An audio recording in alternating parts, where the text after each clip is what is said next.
Mes chers camarades, bien le bonjour. Vous vous souvenez peut-être de votre premier PC. Moi je m'en souviens très bien, c'était un Pentium 2 233 MHz. J'avais même un des tout premiers lecteurs DVD installés dessus, mais le PC était pas assez puissant pour lire les DVD. Bon, enfin, c'était pour le symbole. Et vous savez quel jeu j'ai fait tourner dessus en premier ? C'était Age of Empires, ou Age of Empires en français. Voilà. Et c'est à travers ces wololo que j'ai découvert l'âge de pierre, du bronze, du fer, et que j'ai déployé mes troupes sur le champ de bataille avec toute la finesse dont sait faire preuve un gamin de 11 ans, c'est-à-dire pas beaucoup. Voilà. Si ce premier opus nous proposait de voyager dans l'Antiquité, la suite, Age of Empires 2, se démarque clairement en se concentrant lui sur la période du Moyen-Âge et sur des grands personnages en particulier. Clairement, quand j'ai posé la main dessus à l'époque, j'ai bien kiffé aussi, et je compte pas le nombre de fois chez des potes où je squattais pour faire des parties. Autant vous dire que quand on m'a contacté pour me proposer une OP autour de Age of Empires 2, j'étais assez heureux, mais plutôt sceptique puisque le jeu est quand même sorti en 1999, sauf que là pour le coup, malin, c'était pas pour la version 99, mais pour la version 2019 qu'on me contactait. Et ouais, 20 ans après Age of Empires 2 ressort la définitive édition, en gros en mode 4K avec une bande son retravaillée, tout le tintouin. Et pour l'occasion, on s'est dit que ça serait chouette de passer en revue quelques personnages du jeu, puisque clairement il y a du très beau monde. Tellement de beau monde que j'ai déjà parlé finalement d'une bonne partie d'entre eux. Par exemple, on a William Wallace, le héros de Braveheart, vous pouvez aller voir ma vidéo dessus. On a aussi Genghis Khan, dont j'ai également parlé, Barberousse, le croisé qui s'est noyé dans son armure, ou encore Moctezuma, que j'ai abordé il y a pas si longtemps dans l'épisode sur Cortés et la bataille d'Otumba. Alors il reste quelques personnes, par exemple Jeanne d'Arc notamment, mais je préfère me la réserver pour un épisode à part entière. Mon choix s'est donc penché sur 3 protagonistes qui prennent place dans ce second volet d'Age of Empires 2, ou dans ses extensions, puisqu'elles sont d'ailleurs toutes incluses dans la définitive édition qui ressort cette année. L'occasion d'un voyage guerrier dans le monde du Moyen-Âge.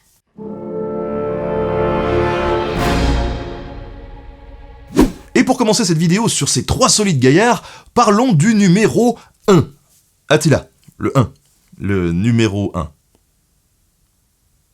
Les 1 sont encore, Attila le Premier, un vaste mystère connu uniquement via leurs ennemis. Pas facile donc de s'en faire un portrait plutôt sympathique. Ce qui est sûr, c'est qu'à l'instar de nombreux autres peuples nomades mongolo-turciques descendus des steppes, ils ont conquis un immense empire à dos de cheval. Les Huns sont un peuple nomade des steppes russes, descendant peut-être des Yongnous d'Asie, et ils rentrent dans l'histoire vers 375. Ils franchissent alors la Volga, le plus grand fleuve d'Europe, avec à leur tête leur chef, Balember. Et vous savez que j'aime bien cette expression, c'est le début de la foire à la saucisse. En effet, au-delà de la Volga vivent d'autres peuples dits barbares. Des germaniques, comme les Ostrogoths ou les Visigoths, mais aussi des Alains, un peuple scythique. Il y a donc nécessairement confrontation entre eux et les nouveaux venus. Sauf que les Huns sont d'excellents guerriers, merveilleux cavaliers et redoutables archers. Ils s'imposent donc sans problème, soumettant les uns, faisant fuir les autres, terrorisant en tout cas tout ce beau monde jusqu'au Danube. Le résultat est bien connu, c'est ce que l'on appelait les invasions barbares et plus récemment, les grandes migrations. Et d'ailleurs, on reviendra sur ce terme d'invasion barbare dans un épisode bientôt sur la chaîne. Les Ostrogoths, Alains et autres peuples sont assujettis aux Huns, faisant désormais partie de l'empire unique avec un H comme les Huns. D'autres Goths passent le Danube en 376 pour venir s'installer en territoire romain, tandis que des Vandales, des Suèves, des Burgondes et autres joyeux lurons franchissent le Rhin pour entrer en Gaule. Et autant vous dire que toute cette activité inquiète les Romains, séparer un empire romain d'Orient et un empire romain d'Occident. Ils essayent de fédérer tous ces nouveaux venus pour les incorporer à l'empire en leur offrant la romanité en échange d'une aide militaire. C'est le principe de Foedus. Sur le papier c'est cool, mais ça ne se fait pas sans difficulté. Certains, en effet, foutent un sacré bordel, et les Romains débordés font donc appel à l'origine même du problème, les Huns, dont ils achètent l'aide en 427 face aux Visigoths, puis en 430 face aux Burgondes. Après tout, s'ils leur ont pété la gueule une première fois, ils peuvent bien remettre ça. Le moins qu'on puisse dire, c'est que ça fonctionne. Les Romains remportent victoire sur victoire et achètent si souvent la force militaire des Huns que ces derniers considèrent que c'est un tribut qu'on leur doit et pas le paiement d'un service rendu. Oui, vaut mieux être au clair dès la signature du contrat avec des types pareils parce que ça sent vite l'embrouille. La preuve, leur empire s'étale de l'Oural aux Carpates, et nombreux sont les peuples qui leur sont soumis. À leur tête, on trouve une diarchie, donc 2 chefs, les frères Oktar et Ruga, voire un troisième, Mundzuk, le père d'Attila. Attila en germanique signifie sans doute petit père, et vu le nombre de peuples sur lequel il va régner, et de massacres qu'il va commettre, on pourrait presque l'appeler le petit père des peuples, mais bon, je crois que c'est déjà pris. Et sur cette blague douteuse, je vous propose de reprendre la biographie de ce magnifique agneau qu'est Attila. Il naît entre 390 et 410, est élevé en combattant et en cavalier, mais aussi en chef, parlant plusieurs langues, avec des otages romains par exemple, comme le jeune Aetius. On n'a aucun portrait de lui, juste une description par l'historien goth Jordanes. Petit, torse musculeux, grosse tête, nez plat, teint mat. Un vrai turco-mongol quoi. À la mort de son oncle Ruga, il monte sur le trône en 434 avec son frère Bleda, au passage en écartant quelques autres membres de la famille. Ils règnent conjointement pendant une dizaine d'années, et vers 444-445, on sait pas très bien, Bleda meurt, sans doute assassiné par son frère. C'est d'ailleurs un des objectifs dans la mission numéro 1 de Age of Empires 2. Là, y a pas de doute, avant la mission, il y a Bleda, après la mission, il y a plus Bleda. Enfin devenu roi unique, Attila commence très fort. En 447, un tremblement de terre frappe la Thrace et Constantinople. Il en profite aussitôt pour franchir le Danube, défait les Romains à la bataille de Lutus, puis ravage la Thrace, la Macédoine et une bonne partie des actuelles Serbie, Bulgarie, Roumanie. Et ça, c'est ce qu'on fait durant la mission 2 de la campagne. Après ça, Attila rentre tellement couvert de butin qu'il ne prend même pas le temps d'aller assiéger Constantinople alors que ses murailles sont effondrées. Le gars, il s'est gavé quoi. Fin politique, il en profite en plus pour demander à l'empereur Théodose II de lui céder des terres au sud du Danube en échange de la paix. En bon byzantin, Théodose fait traîner les négociations tout en organisant une tentative d'assassinat qui foire. À défaut de terre, Attila récupère donc beaucoup d'or et se met ensuite à regarder vers l'Empire romain d'Occident, tandis que Théodose II meurt et que monte sur le trône d'Orient le belliqueux Marcien. Avec un C, c'est pas un alien. Attila lorgne donc désormais sur la Gaule, l'une des provinces les plus riches et les plus peuplées de l'Empire. Et donc, il cherche un prétexte pour aller y faire un tour. Un prétexte qui lui est fourni sur un plateau par Honoria, la sœur de l'empereur d'Occident Valentinien III. Valentinien veut lui faire épouser un vieux sénateur, mais Honoria n'est pas très chaude. Elle propose donc en 450 à Attila de l'épouser pour faire chier son frère. Dans le jeu d'ailleurs, ce n'est pas vraiment compliqué, elle pop dans l'intrigue en voulant juste l'épouser, comme ça. Mais qui ne voudrait pas épouser un petit bonhomme au torse musculeux et à la grosse tête et au nez plat Bref, Attila accepte évidemment, j'ai envie de dire, et demande carrément la Gaule en dot. Il y en a qui n'ont pas froid aux yeux. Évidemment, Valentinien s'y oppose, et Attila fait donc des préparatifs en vue d'une vaste opération de représailles, en Gaule, forcément. J'ai envie de dire qu'il perd pas le nord pour un gars qui vient de l'Est. D'autres disent qu'il rapplique pour soumettre les Visigoths d'Aquitaine, d'anciens vassaux. Mais en tout cas, au printemps 451, son immense armée, composée de Huns et de leurs nombreux vassaux, franchit le Rhin. Il pille Metz, Strasbourg, Cologne, Amiens, Beauvais ou encore Reims. Et c'est d'ailleurs le joyeux programme que vous propose de revivre la mission 4. Attila évite ensuite Paris, puis échoue devant Orléans qui l'assiège. Les Romains, qui jusqu'ici, faut bien le dire, n'ont pas fait grand-chose, profitent de ce long siège pour se réunir avec leurs alliés Visigoths, Alains, Burgondes, Francaliens et autres. À leur tête, on a des chefs comme Théodoric ou le célèbre Mérovée, mais surtout le fameux Aetius, qui a grandi avec Attila. Devenu depuis sénateur et généralissime de l'armée de l'Empire romain d'Occident, il est si vaillant qu'on le surnomme le dernier des Romains. Ainsi, pendant qu'Attila lève le siège et se retire, alourdi par un énorme butin, il est rattrapé pendant l'été 451 par les Romains et leurs alliés près de Troie, sur ce que l'on appelle les champs cataloniques. Et c'est une des batailles les plus gargantuesques de l'époque. Donc forcément, on peut la jouer dans Age of Empires, puisque ça suit la vraie campagne d'Attila, avec quelques modifs historiques à droite à gauche. Par exemple, on nous parle dans le jeu de 300 000 morts, quand dans la réalité, les deux armées réunissent 50 à 60 000 hommes chacune, ce qui est déjà énorme pour l'époque. Age of Empires 2 aurait-il été développé par des Marseillais ? Ah, ça, on le saura jamais, mais bon, comme toutes les œuvres de divertissement, le jeu prend quelques libertés avec l'histoire pour assurer le spectacle. Cette bataille des champs cataloniques rallie en tout cas beaucoup de tribus diverses qui se font donc face, à la manière d'un crossover barbare ultime, une sorte d'Avengers Endgame avant l'heure. Sauf qu'ici, les Huns sont à l'abri derrière leurs chariots lourds de butin et leurs adversaires tiennent le sommet de la colline. Les affrontements sont violents, les pertes énormes, mais il est difficile de dire qui a perdu. Le roi wisigoth Théodoric étant mort, les Wisigoths se retirent. Les Alains d'Orléans, alliés aux Romains, semblent avoir disparu dans la bataille. Et avec Francaliens et Burgondes seuls, Aetius ne peut vaincre Attila. D'ailleurs, ce dernier a lui aussi subi de lourdes pertes et préfère rentrer vers ses bases, abandonnant même du butin. En gros, c'est match nul. Mais pourtant, qui revient au printemps 452. Attila ravage alors l'Italie, notamment la ville d'Aquilée, puis Padoue, Milan, Pavie, Vérone, etc. Et ça aussi, c'est dans une mission d'Age of Empires. Devant lui, les peuples fuient à nouveau, au point que certains disent que si Venise est aujourd'hui au milieu de sa lagune, c'est sans doute parce que ses fondateurs y ont trouvé refuge. Une légende de plus, vous en faites ce que vous voulez. Rome attend son tour, mais Valentinien III et le pape Léon Ier réussissent à en dissuader le Hun, notamment parce que son armée est ravagée par une épidémie et parce que le vilain Martien attaque son empire à l'est. Il repart une fois de plus chargé de butin, promettant de revenir l'année suivante pour obtenir enfin la belle Honoria et la Gaule promise. Et c'est votre esprit qui est douteux si vous avez des pensées suite à cette phrase, pas le mien. Malheureusement pour son empire, et heureusement pour les autres, il meurt début 453 lors de sa nuit de noces. Peut-être empoisonné, peut-être par trop d'ardeur au lit, peut-être simplement d'un saignement de nez l'ayant étouffé dans son sommeil. C'est en tout cas la version retenue par le jeu et celle que j'avais déjà présentée lors d'un des premiers épisodes de Nota Bene. On l'enterre ensuite en secret au point qu'on ne sait toujours pas où il est et malgré une nombreuse descendance, son empire ne lui survit pas. Les anciens peuples soumis se rebellent et les Huns se divisent. Tous pour un pour tous, ils connaissent pas trop quoi. Attila reste en tout cas un horrible barbare pour certains, mais aussi un héros fondateur pour beaucoup comme les Hongrois ou les Turcs. Il a depuis 1500 ans fait couler beaucoup d'encre et entretenu de nombreuses légendes, en bien comme en mal, et ça pour 2 campagnes de pillage seulement, ce qui est plutôt fortiche.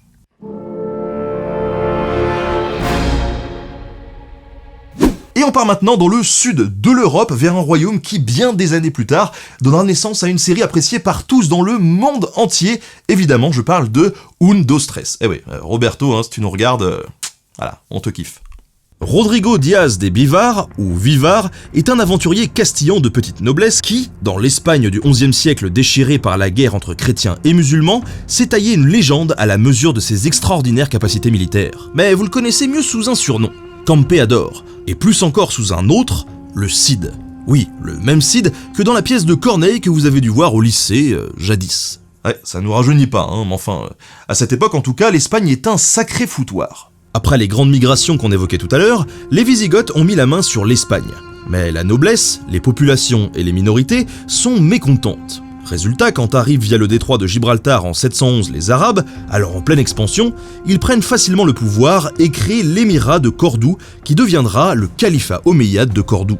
Peu intéressé par le nord de la péninsule, au rude climat, il reste au sud, entretenant de complexes relations avec les royaumes chrétiens du nord, d'Asturie, de Navarre, de Léon, de Castille, etc., qui apparaissent au fur et à mesure. Une complexité qui s'accroît avec la chute du califat en 1031, laissant place à une multitude de petits émirats, les taïfas, tandis qu'au nord, les chrétiens reprennent du poil de la bête.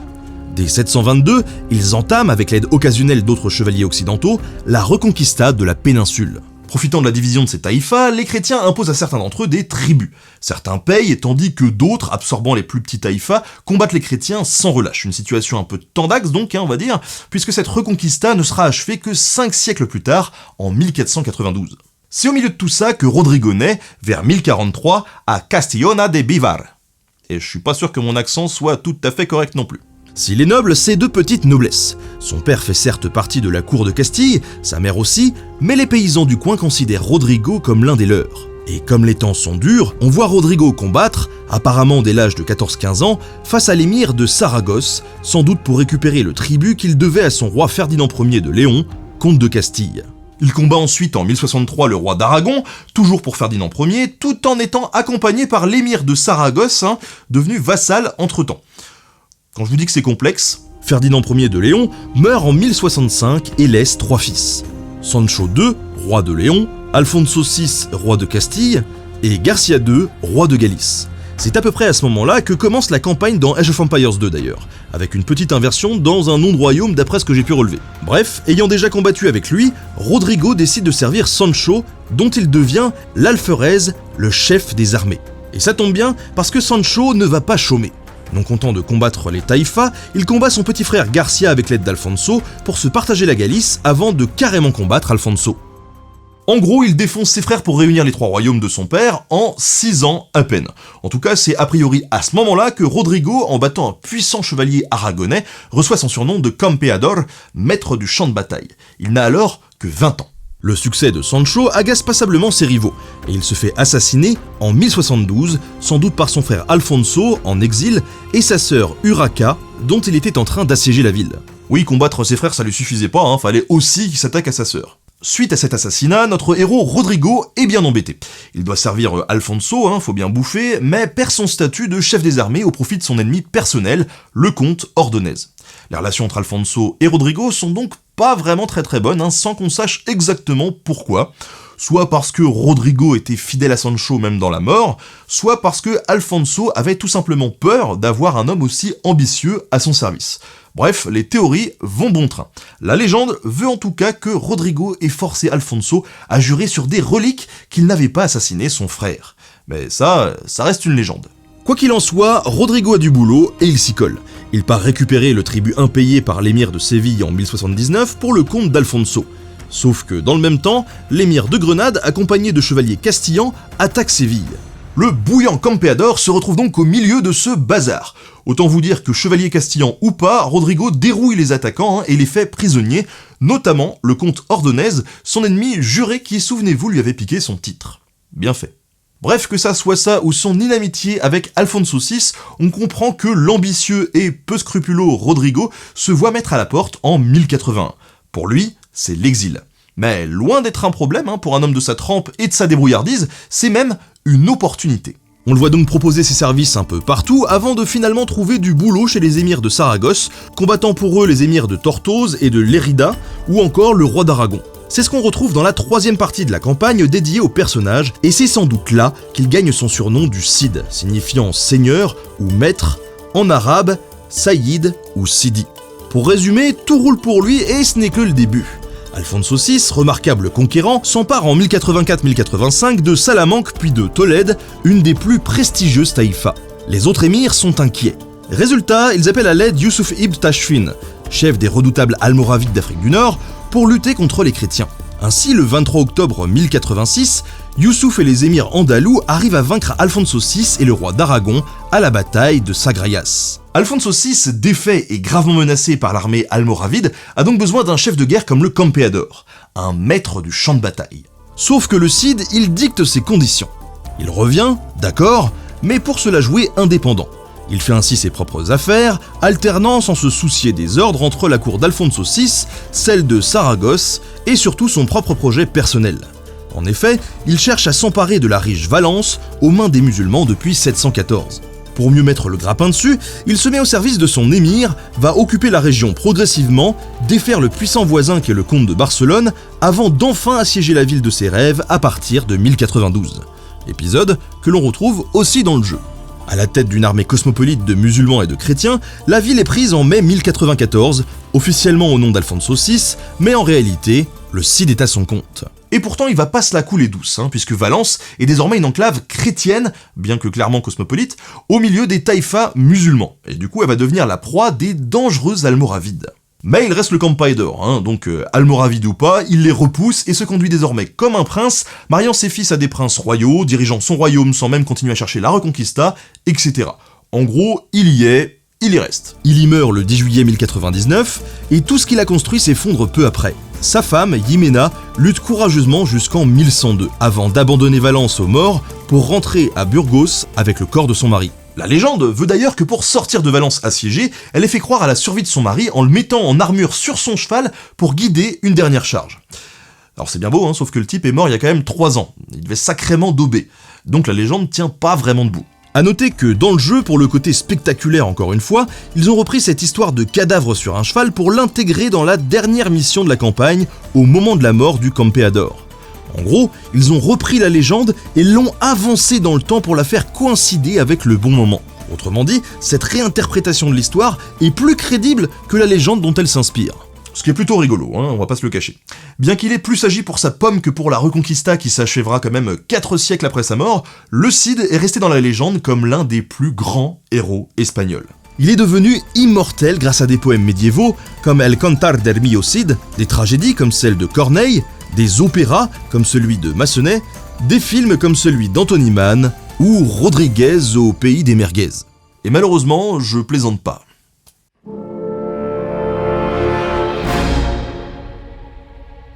Le dernier de nos cadors n'est autre que Salah ad-Din, que nous appellerons Saladin. Figure incontournable des croisades, grand homme d'État, bon stratège, cœur d'or, il a réunifié l'Égypte et la Syrie, puis chassé les croisés de Jérusalem et de bon nombre de leurs possessions, notamment grâce à une chance incroyable. En 1095, à Clermont, le pape Urbain II prêche la première croisade. En gros, le but est de venir en aide aux chrétiens d'Orient, face notamment à l'expansion des Turcs seldjoukides, et de libérer Jérusalem, ville sainte entre toutes. De nombreuses armées se mettront en branle, qui créeront les 4 États latins d'Orient, le comté d'Édesse, la principauté d'Antioche, le royaume de Jérusalem et le comté de Tripoli. L'implantation de ces États latins d'Orient, dont les effectifs ont toujours été ridiculement réduits, faut bien le dire, elle est facilitée par l'anarchie des principautés musulmanes locales, où chaque ville combat les autres sans s'allier contre ce nouvel envahisseur. Certains tenteront pourtant d'unir le monde musulman face à eux, sans trop de succès, jusqu'à l'arrivée de Zengi, gouverneur de Mossoul et d'Alep. En 1144, il reprend Édesse, ce qui va provoquer la deuxième croisade en 1147. Celle-ci en dit long sur le fonctionnement des États latins d'Orient, où les seigneurs locaux, fins connaisseurs des enjeux et de la diplomatie locale, ont désespérément besoin de l'aide occidentale qui, elle, ne fait qu'empirer la situation. Typiquement, la deuxième croisade s'obstinera à attaquer Damas, pourtant allié de Jérusalem, quand il fallait mieux attaquer Alep. Elle revient bredouille en 149, emportant avec elle quelques pruniers de Damas pour l'occasion, d'où l'expression pour des prunes. Bref, après Zengi, son fils, Noureddin, poursuit son œuvre, et agrandit ses possessions. Il unifie ainsi la Syrie, s'emparant de Damas en 1154 et créant une principauté musulmane unie en parallèle des possessions côtières des Francs, puis en 1164, il envisage plus grand. Le grand vizir du califat fatimide d'Égypte, Sawar, est venu lui demander de l'aide. Ancien grand empire réduit à peau de chagrin, le califat est déjà rongé de problèmes internes et est menacé depuis peu par le roi de Jérusalem, Amaury Ier. Sawar fait donc appel à Noureddin.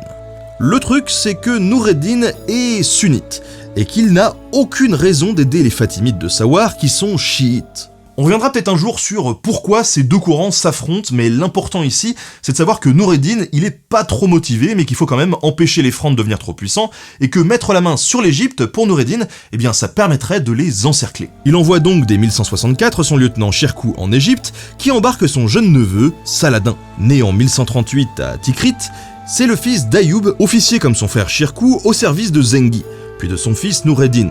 Ainsi donc, Saladin se retrouve en Égypte dès 1167 avec son oncle, face aux Francs venus de Jérusalem, pour leur disputer le pays. Dans Age of Empires 2, cependant, on a un peu l'impression que Saladin vient tout seul comme un grand en Égypte pour fracasser les Francs. C'est donc une bonne chose de creuser un peu tout ça et de recontextualiser comme nous venons de le faire. Saladin entre vraiment dans l'histoire en 1169, sans qu'on lui ait vraiment demandé son avis. À ce moment-là, le grand vizir Shawar est assassiné par Shirkuh, qui meurt lui-même peu de temps après. L'entourage du calife fatimide décide alors de nommer Saladin grand vizir, en pensant qu'il est jeune, peu expérimenté et manipulable.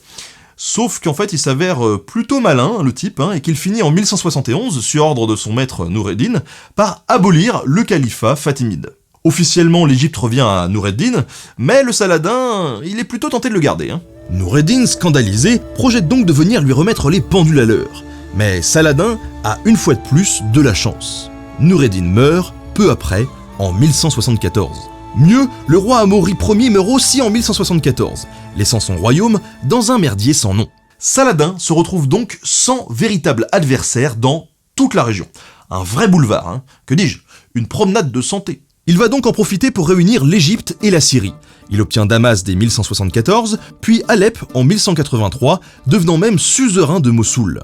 Aucun prince musulman n'a contrôlé un tel empire depuis bien longtemps, et le fils du simple officier Ayoub l'a fait. C'est le début du sultanat ayoubide. Mais en Europe, on le connaît pour autre chose. Suite à la mort du roi Amaury Ier, l'anarchie règne comme jamais. Son fils, Baudouin IV, aurait pu être un grand souverain, capable de battre Saladin à Montgisard en 1177. Mais à l'image de son pays chaotique, il est lépreux. Il meurt donc à 24 ans, désignant le fils de sa sœur Sibylle comme héritier. Baudouin V, un enfant de 8 ans, qui, à son tour, meurt en 1186. Reste donc Sibylle, et à travers elle son mari, comme ultime chance du royaume. Sauf que le mari, Guy de Lusignan, certes très beau, est un piètre dirigeant très influençable. Faut quand même remettre les choses dans leur contexte. On a Baudouin IV le lépreux qui agonise en perdant des petits bouts de lui-même, il doit trouver un remplaçant, et donc il a le choix entre un gamin de 8 ans et Guy de Lusignan. Alors, pour pas avoir choisi Guy, c'est vraiment qu'il était pas fut-fut, hein. Bref, au gré des circonstances, Guy devient roi malgré tout, et en un an mène le royaume à sa ruine, en rompant la trêve conclue par Baudouin avec Saladin. Ça, on le voit très bien dans la deuxième mission dédiée à Saladin, et c'est notamment à cause d'un type, Renaud de Châtillon, un vrai bourrin qui s'attaque sans relâche aux caravanes de musulmans dans la région. Après avoir réuni une des plus grandes armées de l'histoire du royaume, Guy de Lusignan l'amène stupidement à travers le désert en plein été 1187 pour attaquer Saladin. Résultat, son armée arrive assoiffée et épuisée aux cornes de Hattin, où Saladin, qui n'en croit pas ses yeux, les écrase totalement. Vous voyez, là, il y a les croisés, et là, il y en a plus. Le désastre est tel que ne rencontrant plus de résistance, ou presque, il reprend ensuite Jérusalem en octobre 1187 et l'essentiel des possessions franques tombe comme des mouches. Ce qui est plutôt drôle d'ailleurs dans le jeu, c'est que le narrateur de cette partie sur Saladin, c'est un ancien croisé qui est passé du côté de Saladin. Et à ce moment-là de l'histoire, il dit qu'il est déjà rentré dans la ville de Jérusalem, et la dernière fois qu'il l'a fait, il y avait du sang partout. Ce qui signifierait, si on calcule un petit peu, qu'il avait participé à la prise de Jérusalem par les chrétiens 90 ans plus tôt. Plutôt en forme le papy, quoi. Ceci dit, le parti pris est assez intéressant dans la narration ici, puisque Saladin était montré par un franc converti à l'islam comme un seigneur chevaleresque et cultivé, épargnant les innocents, là où les croisés sont clairement des ordures. Mais à la fin de la campagne, on nous explique progressivement que les Sarrasins sont devenus des barbares, comme les croisés, dédaignant les arts et massacrant à tout va. Et c'est pas faux. Saladin massacrera en effet, mais plus tard, en réponse au massacre fait à Acre par Richard Cœur de Lion. Bref, les Francs semblent totalement perdus après ces défaites, mais c'est là que Saladin commet sa plus grosse erreur. Il néglige de prendre le port de Tyr, où arrive Conrad de Montferrat, un seigneur germano-italien qui en un rien de temps fortifie la ville en attendant les renforts venus d'Europe. Ces renforts, c'est la troisième croisade, la plus impressionnante. La défaite de Hattin et la perte de Jérusalem ont bousculé les souverains occidentaux, honteux de n'avoir pas aidé leurs frères d'Orient plus tôt. On voit donc partir l'empereur germanique Frédéric Barberousse dès 1189 à la tête de la plus formidable croisade qui ait jamais été, mais aussi Philippe Auguste, roi de France, et Richard Cœur de Lion, roi d'Angleterre. Et face à ça, même le puissant Saladin a des doutes, et comme d'habitude, de la chance. Déjà, on a la formidable armée de Barberousse qui va fondre toute seule pendant la traversée de l'Anatolie. Bah ouais, son empereur s'est noyé. Hydrocution, poids de l'armure, on ne sait pas bien pourquoi, mais le vieux Barberousse s'est bel et bien retrouvé noyé le 10 juin 1190. Et malgré les efforts de son fils, la croisade germanique se dispersera, toute seule, comme une grande. Voilà une belle épine en moins dans le pied de Saladin. Restent encore les redoutables Philippe et Richard, mais heureusement pour Saladin, non seulement ils perdent du temps en Sicile puis à Chypre, et arrivent en Terre Sainte en 1191, mais ce n'est pas tout. Sur place, les barons sont encore divisés entre Guy de Lusignan, époux de Sibylle, libéré par le chevaleresque Saladin, et Conrad de Montferrat qui entre-temps a épousé Isabelle, autre sœur de Baudouin IV. Résultat, bien que les deux rois croisés aident Guy à reprendre Acre aux troupes de Saladin, une querelle éclate entre eux car Richard, suzerain des Lusignans, soutient Guy là où Philippe est le cousin de Montferrat. Philippe rentre donc en France dès août 1191, juste après avoir repris Acre, laissant 10 000 hommes à Richard qui va encore rester un an. Excellent militaire, il reprend bon nombre de villes du littoral, manquant même de reprendre Jérusalem de peu. Et il inflige de grosses défaites à Saladin qui, très impressionné, apprend à l'admirer. Et c'est réciproque. Ils envisagent même de marier Jeanne, la sœur de Richard, à Al-Adil, frère de Saladin, pour régner sur une Palestine unifiée. Mais l'heureux élu refuse. Richard, qui comme beaucoup n'a aucun désir de rester et inquiet face aux manœuvres de son frère Jean et de Philippe Auguste en Europe, bâcle ensuite une paix laissant le littoral aux chrétiens et le reste à Saladin avant de repartir en octobre 1192. Une fois de plus, la croisade n'a pas eu les effets escomptés. Et si le pays a largement souffert, Saladin a tout de même gagné.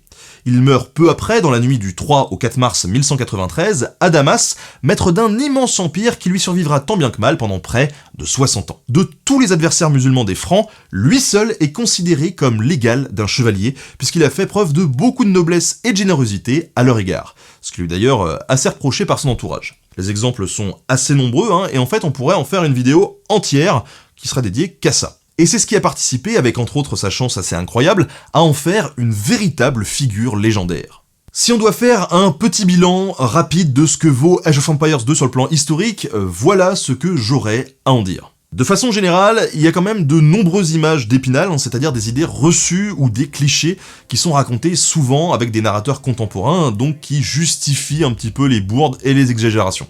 Il y a quelques fautes, comme l'inversion des royaumes des fils de Ferdinand dans le Cid, campagne où il y a pas mal d'approximations, mais en même temps, c'est sans doute un des personnages où les sources sont le moins fiables.